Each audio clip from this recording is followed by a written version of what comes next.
Viewers, त्रिस्का classes के इस digital platform पर आपका बहुत बहुत स्वागत है।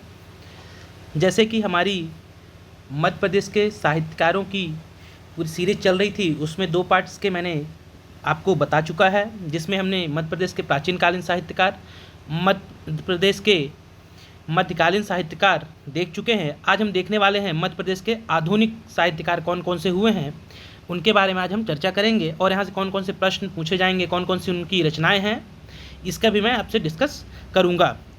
इससे पहले यदि आप इस चैनल पर नए आए हुए हैं तो आपसे रिक्वेस्ट है कि आप चैनल को सब्सक्राइब जरूर कीजिए। और आप मध्य प्रदेश किसी भी एग्ज़ाम की तैयारी कर रहे हैं तो आपके लिए वीडियो और यह चैनल बहुत ज़्यादा महत्वपूर्ण होगा, तो चैनल को जल्दी सब्सक्राइब कर लीजिए, वीडियो को शेयर और लाइक ज़रूर कीजिए। चलिए शुरू करते हैं।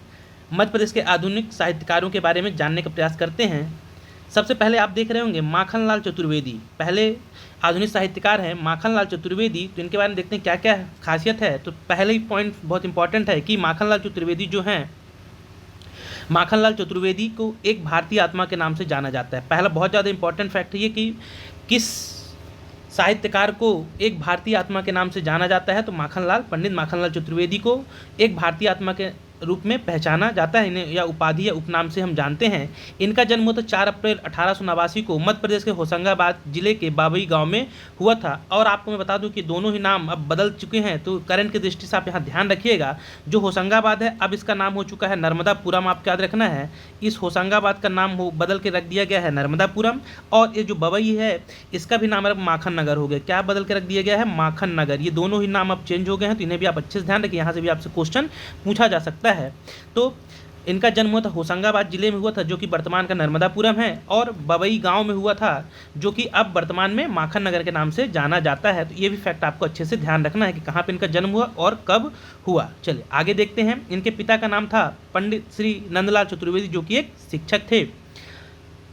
अगला इंपॉर्टेंट फैक्ट आपको यहाँ पे मिलेगा कि 1913 में खंडवा के हिंदी सेवी कालूराम गंगराडे ने मासिक पत्रिका प्रभा का प्रकाशन किया था, जिसका संपादन किन्होंने किया था? माखनलाल चतुर्वेदी इसके संपादक थे। तो क्वेश्चन आपसे ये पूछा जा सकता है कि पंडित माखनलाल चतुर्वेदी किस पत्रिका के संपादक भी रहे हैं? तो प्रभा पत्रिका जो निकली थी कहाँ से? खंडवा, उसके ये संपादक रह चुके हैं। ये इंपॉर्टेंट हो सकता है आपके लिए, इसे ध्यान रखिएगा।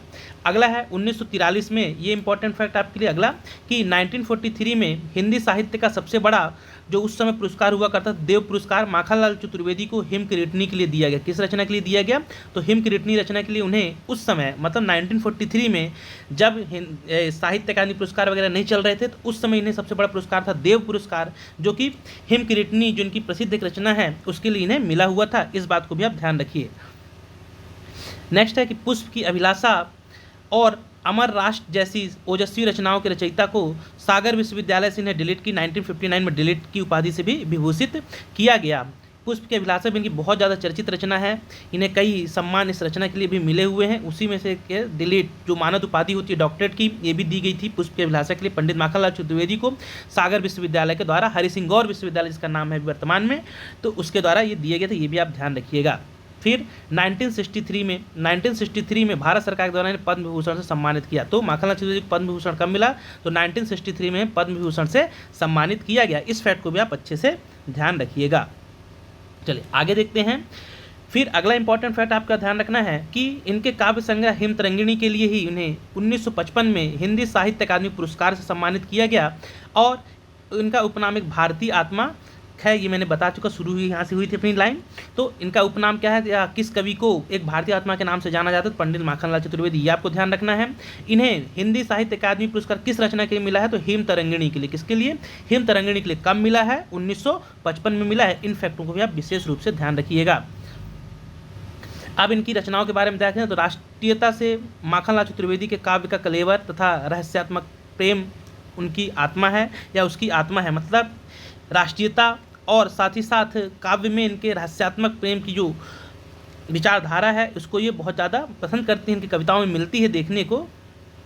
फिर इसके बाद देखते हैं अगला पॉइंट आपको ध्यान रखना है कि चतुर्वेदी जी का पत्रकारिता जीवन ये प्रभा के संपादन से प्रारंभ हुआ था और उन्होंने प्रताप तथा कर्मवीर पत्रिका का भी संपादन किया हुआ था। तो ये भी याद रखिएगा, प्रताप पत्रिका आपको याद रखना है और कर्मवीर, ये दोनों पत्रिकाओं का संपादन किसने किया? तो पंडित माखन। जो 3 हो गई इनकी रचनाएं। एक सबसे पहले खंडवा प्रभा, प्रताप और कर्मवीर, ये तीनों आपको अच्छे से ध्यान रखना। इनका संपादन पंडित माखनलाल चतुर्वेदी ने किया हुआ था। फिर नेक्स्ट है, उन्होंने 1920 आएगा यहाँ पे, 1920 के असहयोग आंदोलन में भाग लिया और जेल भी गए हुए थे, मतलब गांधी जी से बहुत ज़्यादा प्रभावित थे, उनके आंदोलन में बढ़ चढ़कर हिस्सा लिया हुआ था। फिर इनकी मृत्यु होती है 30 जनवरी 1968 को। कब? पंडित माखनलाल चतुर्वेदी की देहांत होता है 30 जनवरी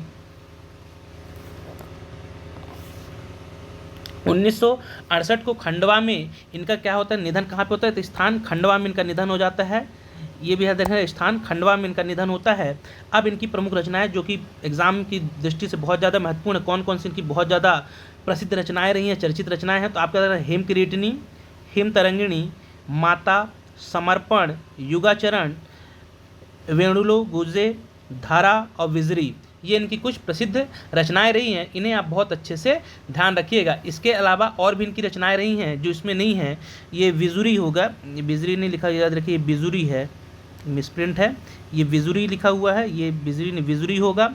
इसके अलावा इनकी रचना आपको याद रखना है, एक नाटक इन्होंने लिखा हुआ कृष्ण अर्जुन युद्ध, कृष्णार्जुन युद्ध आपको ध्यान रखना है, ये इनका नाटक है। ये क्या है, ये एक नाटक है इनका, इसे आपको ध्यान रखना है। वनवासी, ये भी इन्हीं की रचना है, इसे भी आप ध्यान रखिएगा। वनवासी जो कि इनका काव्य संग्रह है, कहानी संग्रह है ये वनवासी। और इसके अलावा आपको याद रखना है इनका समय के पाँव, क्या एक और रचना आपको याद रखना, इसमें नहीं लिखी है, समय के पाँव, इसे भी आप अच्छे से ध्यान रखिएगा। ये महत्वपूर्ण जो रचनाएं उनको जो इसमें नहीं शामिल हो पाई हैं उनको मैं आपको बता दे रहा हूँ। इसके अलावा तो समय के पाँव इनकी एक रचना है, इसे भी आपको याद रखना है, समय के पाँव, इसे भी याद रखिए, संस्मरण है इनका। इन सभी रचनाओं को आप अच्छे से ध्यान रखिए। तो ये थे पंडित माखनलाल चतुर्वेदी के बारे में, जितने भी इंपॉर्टेंट फैक्ट्स होते थे मैंने बताने की आपको कोशिश की हुई है, आप अच्छे से याद रखिए। इसमें से युगचरण, समर्पण, ये बहुत ज़्यादा, हिमतरंगिणी, हिमकिरीटिनी, तो विशेष रूप से आप इनको ध्यान रखिए, इनसे क्वेश्चन पूछा ही जाता है, क्योंकि इसलिए साहित्य का पुरस्कार भी मिला है, साहित्य अकादमी पुरस्कार दिया गया, तो इसे भी आप अच्छे से ध्यान रखिए। चलिए नेक्स्ट देखते हैं, अगले कवि हैं, अभी कवित्री हैं ये सुभद्रा कुमारी चौहान। अगली कवित्री हैं सुभद्रा कुमारी चौहान।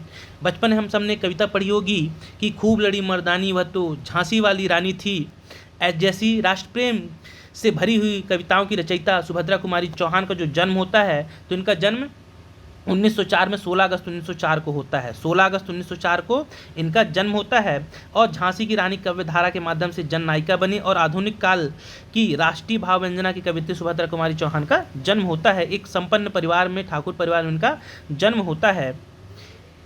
जो सुभद्रा कुमारी चौहान जी हैं, आपको याद रखना है, ये छायावादी युग की, किसकी, छायावादी युग की कवित्रियों में से एक हैं। और इनकी जो प्रसिद्ध रचना बिखरे मोती, उन्मादिनी जैसी कहानियों का संग्रह में एक जो मध्यम वर्ग का परिवार होता है उसके जीवन को इन्होंने चित्रित किया हुआ है, अपनी कहानियों में या अपनी रचनाओं में, साहित्य में इन्होंने उतारने की कोशिश की हुई है।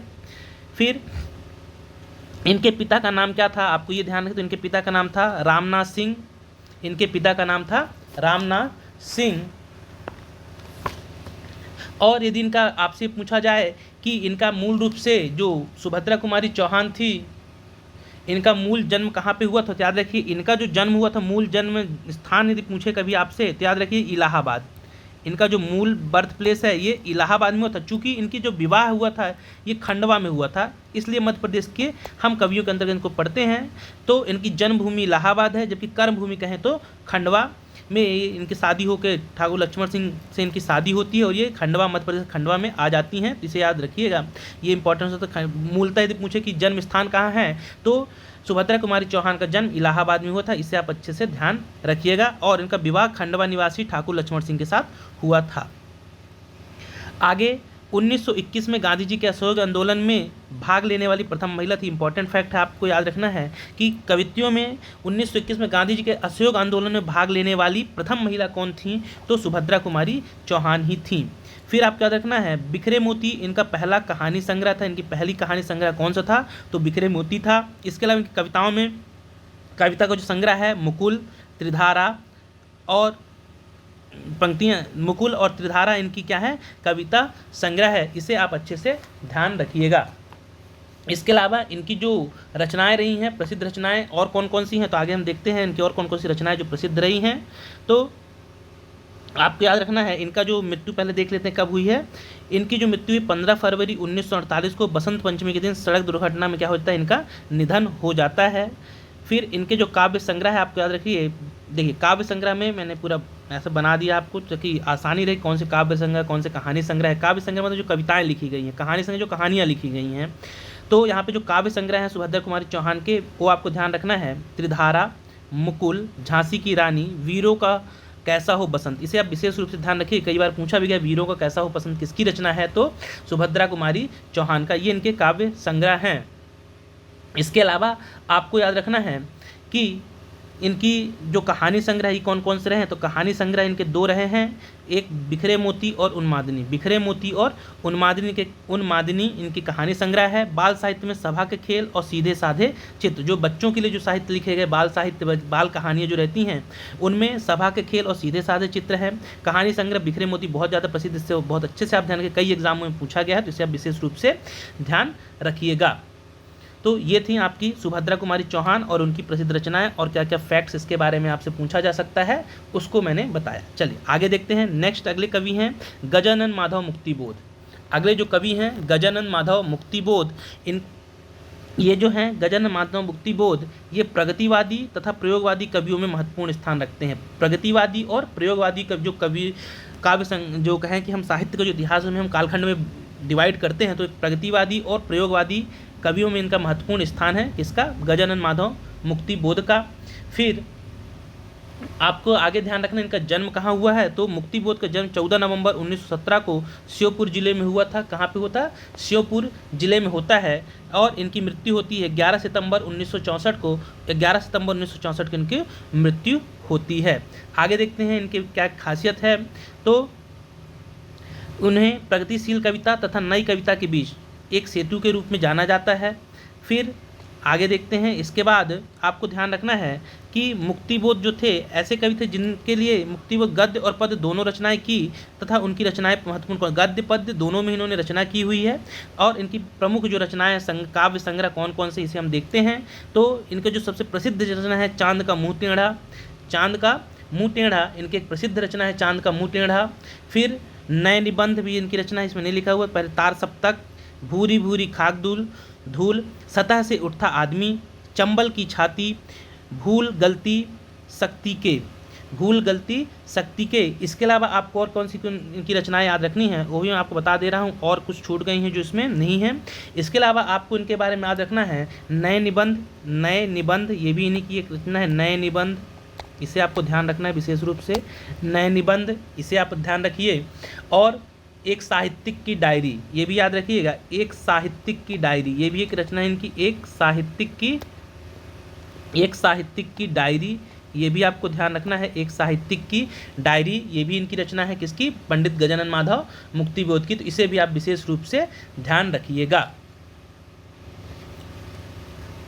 फिर आपको आगे देखते हैं अगले जो कवि हैं इसके नेक्स्ट, ये थे आपके कौन?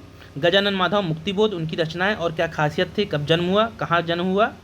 फिर अब देखते हैं नेक्स्ट जो कवि हैं, अच्छा इनके कुछ छूट गए, इसको भी देख लेते हैं। चलिए तो मैंने बता ही दिया है। इनका जो काव्य संग्रह ये भी देख लेते हैं, ये चला ही गया है, मैंने वहाँ पे बता दिया, देखो एक साथ है भी। कहानी संग्रह में काठ का सपना, ब्रह्म राक्षस, अंधेरे में, उपन्यास है इनका विपात्र, निबंध संग्रह है इनका एक साहित्यिक की डायरी, कामायनी, ये शायद इनकी तो नहीं, कामायनी ठीक है।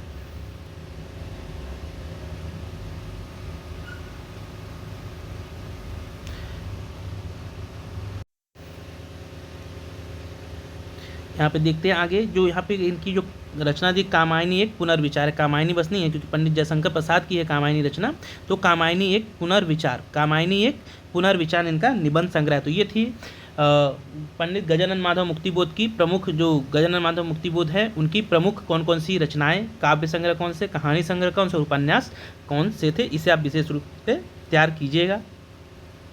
अगले कवि हैं या अगले साहित्यकार हैं, कवि नहीं कहें, अगले साहित्यकार हैं बालकृष्ण शर्मा नवीन। इनके बारे में देखते हैं। पंडित बालकृष्ण सर्वानवीन का जो जन्म है ये कहाँ पे हुआ था? तो शाजापुर में हुआ था इनका जन्म। पंडित बालकृष्ण सर्वानवीन जी का जन्म कहाँ हुआ?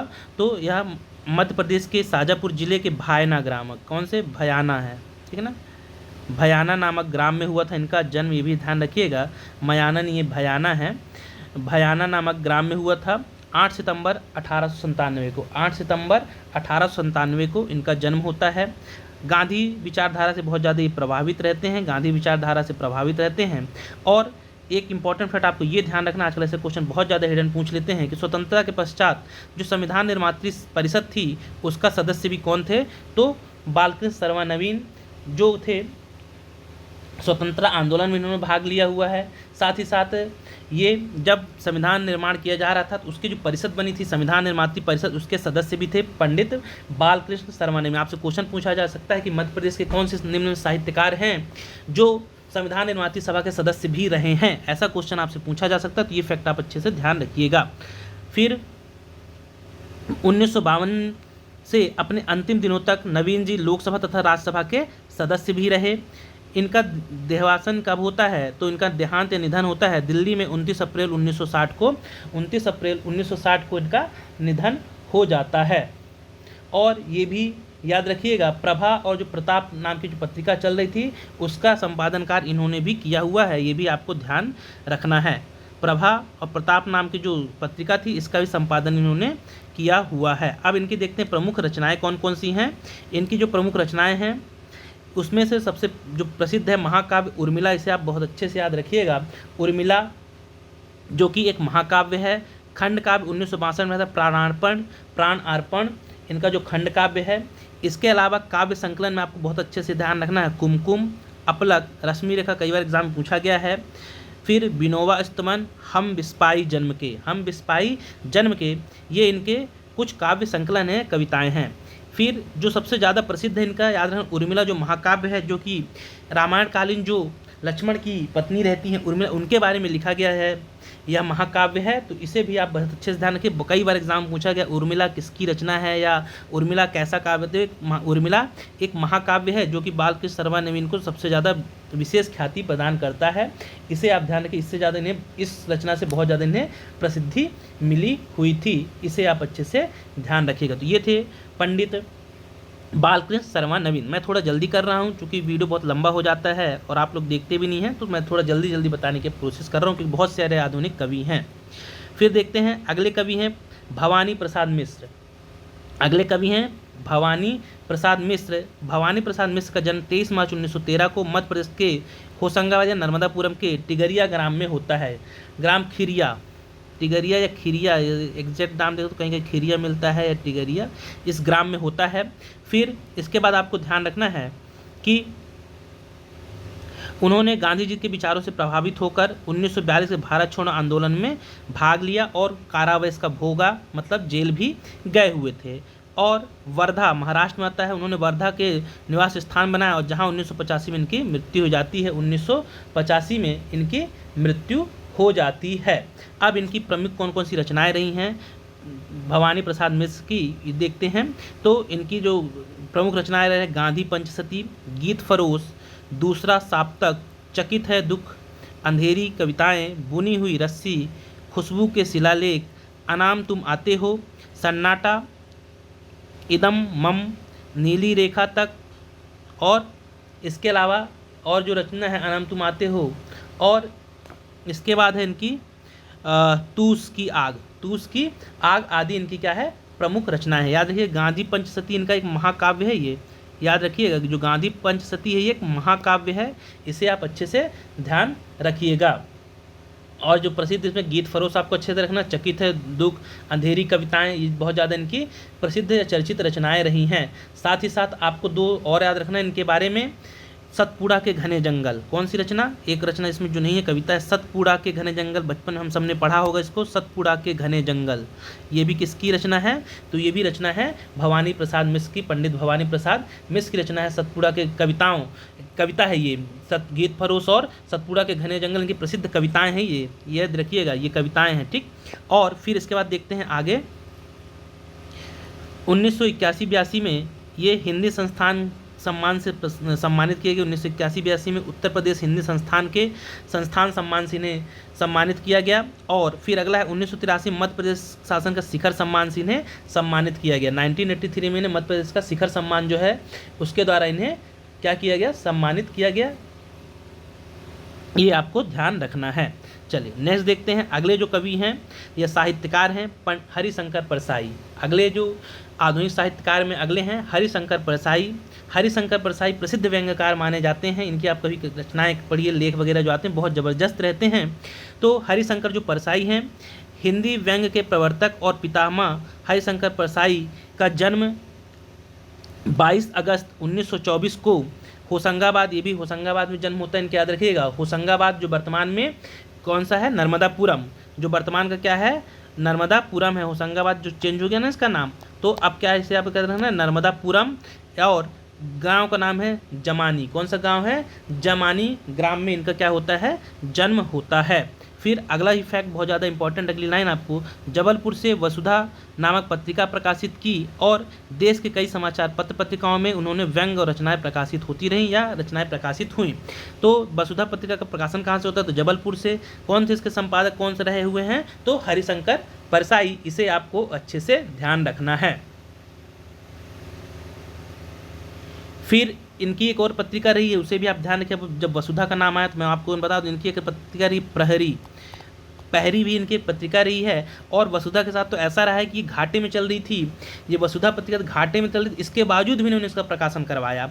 और दूसरी इनकी एक पत्रिका थी प्रहरी, इसका भी इन्होंने संपादन किया हुआ है। इसे आप अच्छे से ध्यान रखिएगा। फिर इनकी मृत्यु कब होती है, तो 10 अगस्त 1995 को 10 अगस्त 1995 को इनका निधन हो जाता है। अब इन्हें कौन कौन से पुरस्कार दिए गए हैं इसके बारे में जान लेते हैं। तो सम्मान साहित्य अकादमी पुरस्कार इन्हें मिला हुआ है, साहित्य अकादमी पुरस्कार, शिक्षा सम्मान मध्य प्रदेश शासन का, शरद जोशी सम्मान मध्य प्रदेश शासन का ये मिला हुआ है। इसके अलावा आपको याद रखना है मध्य प्रदेश हिंदी साहित्य सम्मेलन, भभूति अलंकरण और जबलपुर विश्वविद्यालय RDVP जो है जबलपुर विश्वविद्यालय से इन्हें डॉक्टरेट की उपाधि भी इन्हें दी गई है। इसे भी आप अच्छे से ध्यान रखिए। अब इनकी बहुत सी रचनाएं रही हैं, तो खास जो रचना व्यंग्यकार रहे हैं बहुत ज़बरदस्त लिखते रहे हैं। तो इनकी जो प्रमुख रचनाएं रही हैं उनके बारे में हम जान लेते हैं कौन कौन सी रही है। तो इनकी जो प्रमुख रचनाएं रही हैं, तट की खोज है, ये यहाँ तट आएगा, तट की खोज, बोलती रेखाएं, रानी नागफनी की कहानी, एक लड़की 5 दीवाने, हंसते हैं रोते हैं, सुन भाई साधो, बात की बात, फिर बेईमानी की परत, ज्वाला और बल, निठल्ले की डायरी, सदाचार का ताबीज, शिकायत मुझे भी है, भूत के पांव पीछे, जैसे उनके दिन फिरे तब की बात और थी, पगडंडियों का जमाना, वैष्णव की फिसलन, तुलसीदास चंदन घिसें, ठिठुरता हुआ गणतंत्र आएगा, ये ठिठुरता हुआ गणतंत्र है, ये स्वतंत्र लिखा हुआ है, ठिठुरता हुआ गणतंत्र। फिर इसके बाद आपको ध्यान रखना है विकलांग श्रद्धा का दौर। ये इनकी कुछ प्रसिद्ध रचनाएं रहीं, आप अच्छे से याद रहिए, कुछ भी आपसे पूछा जा सकता है।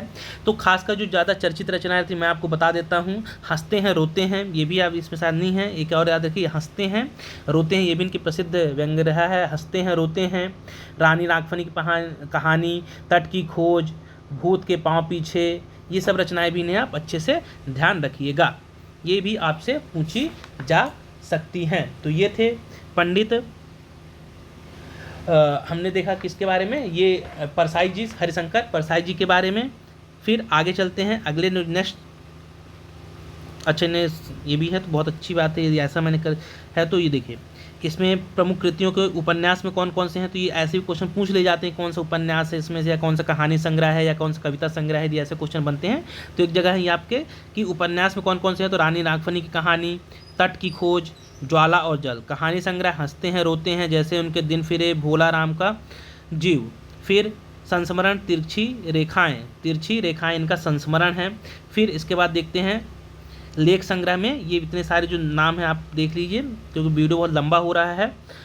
तो तब की बात और थी, भूत के पाँव पीछे, बेईमानी का परत, ये सब लेख संग्रह, लेख लिखे गए हैं जो अपनी बीमारी, प्रेमचंद के फटे जूते, माटी कहे कुम्हार से, काग भगोड़ा, आवारा भेड़ के खतरे, ये बहुत सारे लेख जो पत्र पत्रिकाओं में इनके द्वारा लिखे गए हैं, ये सब है। और याद रखिए सदाचार का ताबीज, विकलांग श्रद्धा को, ये सब व्यंग है इनके, ठीक है ना, व्यंग्यात्मक रचनाएं हैं, इसे भी आप ध्यान रखिए। चलिए अगले कवि हैं डॉक्टर शिव मंगल सिंह सुमन। अगले कवि हैं डॉक्टर शिव मंगल सिंह सुमन। जो डॉक्टर शिव मंगल सिंह सुमन हैं, इनका जो जन्म हुआ था आपको याद रखना है उत्तर प्रदेश के उन्नाव में हुआ था। चूँकि ये मध्य प्रदेश में इनका संबंध रहा है क्योंकि इनकी प्रारंभिक शिक्षा रीवा से हुई है ना, तो इसलिए इनका संबंध मध्य प्रदेश से कहीं न कहीं रहा है। बाकी जन्म इनका भी कहाँ हुआ था, तो 5 अगस्त 1915 को उत्तर प्रदेश के उन्नाव जिले के झागेरपुर में हुआ। बनारस हिंदू विश्वविद्यालय से हिंदी में विश्वविद्यालय ने उन्हें 1950 में फिर बाद में क्या किया, डीलिट की उपाधि दी हुई थी। अब इन्होंने सम्मान, तो इन्हें याद रखिए साहित्य अकादमी पुरस्कार और भारत भारती पुरस्कार से सम्मानित किया जा चुका है। फिर आपको आगे ध्यान रखना है, ये चूँकि कर्मभूमि इनकी मध्य प्रदेश रही है, डॉक्टर सुमन ने अपना अध्यापकीय जीवन वर्ष 1942 में विक्टोरिया कॉलेज ग्वालियर में हिंदी विभाग के प्राध्यापक के रूप में शुरू किया।